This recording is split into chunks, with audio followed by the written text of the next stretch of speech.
really has the IQ maybe a little bit above the sub-Saharan African. What's up? Hello. Can you hear me? Yep. All right. Is there a specific thing you wanted to debate since you asked me to? Well, yeah, you're the one talking a bunch of shit, so why don't you make good on your claims? Which claim? Because I was mostly just making fun of him. I wasn't, making a theological argument. So you don't actually have an argument against any of my positions, you just have jokes? No, 'cause I was just making fun of him for converting over incense. And then you asked me to debate you. Sure, yeah, so... I do have the theological disagreements with you. I was just wondering if there's something you want to talk about, because I have a couple questions for you. Yeah, let's do it. All right, so why do the Orthodox reject PSA, penal substitutionary atonement, and original sin? Well, PSA is anti-trinitarian, first of all. All right, could you explain that? Sure. Do you believe that Jesus was damned on the cross like most of the classical reformers? Damned on the cross to what do you mean by that? To pay the debt. Yeah, he paid the debt. Okay, was the debt damnation? Damnation to hell? Mm-hmm. Yeah. Okay, so Jesus is a divine person and the Father damned him? Yeah. Okay. So how does that split the Trinity? No. Okay, so Jesus is damned by the Father, but it doesn't split the Trinity. Yes. How does that work? Did the Father cease to indwell the Son? Did the Father cease to indwell the Son? No. Oh, so the Father went to hell too? No, because only the person of Jesus went to hell. But the Father indwells the person of Jesus.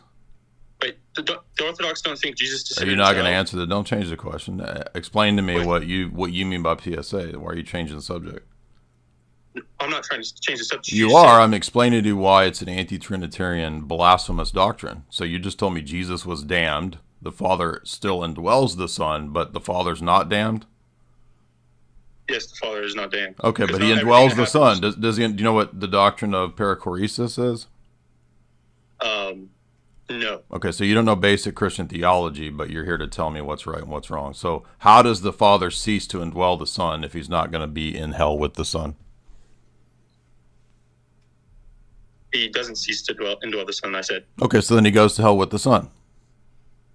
And I guess his being, they have one being, his being. Not in the personhood. So who's damning who? The Father damns the Son to hell. Okay, is the Holy Spirit damned too? No. Oh, okay. So, but I thought maybe. The Trinity, do the persons indwell one another?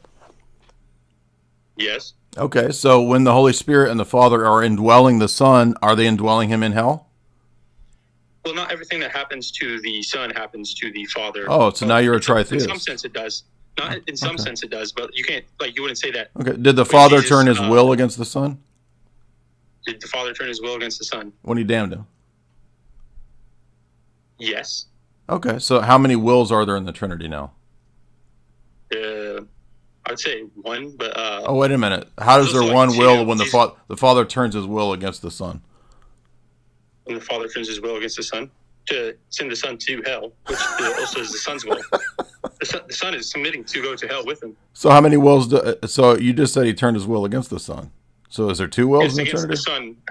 No, because the Son's will is in line with the So Father's. You're insane. See, you've blasphemed God right now by saying that Jesus is damned to hell, which nobody taught until your heretic Martin Luther taught it. And that's to rescue this ridiculous idea that the payment is paid by the person paying off another person. So you think that the Father is paid off by damning the Son? But the Father is paid off? I don't know if I would say paid off, but satisfied. So you don't believe in penal substitutionary atonement and the paying of the infinite debt? Okay, yeah, okay, fine. Yes, I would say that he did pay him off. Okay, so there's payment between the Father and the Son, and this is still Trinitarian. Who pays the Spirit?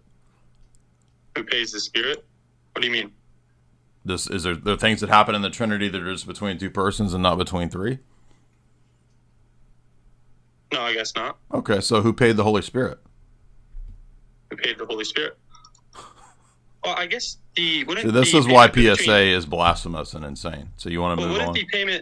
Wouldn't the payment be between all of them, because they're all slighted?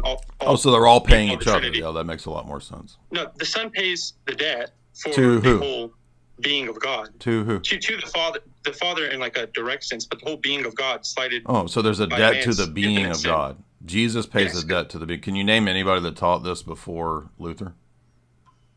No, I'm not going to name anybody. Right, because nobody taught it, because you believe in a stupid heresy. That's why. I would say Paul taught it. Where did Paul teach that Jesus paid a debt to the being of God? Probably Romans 5. Okay. I got Romans 5 here. Can you explain where in Romans 5 there's anything like that? All right. This is a long chapter, so let me look through it real quick.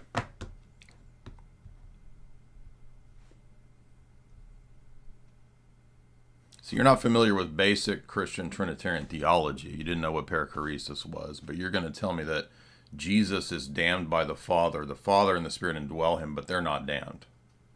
Well, yeah, I'm going to say what my church teaches. I'm not going to just abandon what my church teaches. What is your church? The Wisconsin Evangelical Lutheran Synod. Okay. I mean, like, just because I'm not like fully knowledgeable. So what? No, you don't know anything. So where in Romans 5 is the paying of damnation debt to the being of God? I'm trying to find the second Adam verse, but I'm reading it point by point, which is not. How does second Adam teach you that Jesus paid a damnation debt to the being of God? All right. So since I'm not finding it right now, I'm just going to paraphrase it. But it says, by one man entered sin, and then through one man we're all forgiven. Is my paraphrase of that verse. What is it? Where does that say that Jesus paid a damnation debt to the being of God? Because he reconciled us through his. None of that says anything about paying a damnation debt to the being of God. That doesn't even make sense. Okay, consequently, just as one trespass resulted in condemnation for all people, so also one righteous act resulted in justification and life for all people. For just as through the disobedience of one man, that many were made sinners, so also the obedience of the one man. Yeah, where does that say that? Where does that say that the divine person of the Son went to hell? Okay, so last time you got upset when I asked this question, but I'm not upset. Your statements are just insanely heretical, and you don't even realize what you're saying. All right, but this is kind of this is important to discussion. You don't think that Jesus descended into hell? Because I think no. I believe what the church taught, that descent into Hades is where he went. You believe that he was damned by the Father. You're a blasphemer. I believe that he went to Hades to preach the gospel, as Peter said. Yeah. Like he was sent there by the Father. Yeah. No, he went to Hades because he went there to destroy the power of death. He was not damned by the Father, you anti-Trinitarian heretic. Is that that's Christus Victor, right? Or that's what that's called, right?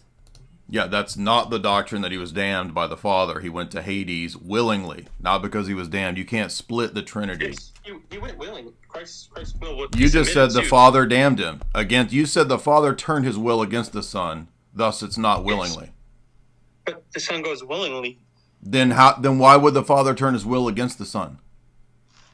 No, you literally just said that. All right, and if somebody asked you to do something that you didn't want to do, but you wanted to do it for them, in some sense, your will is against that, but in another way, you are also for that. So you have no idea what you're talking about.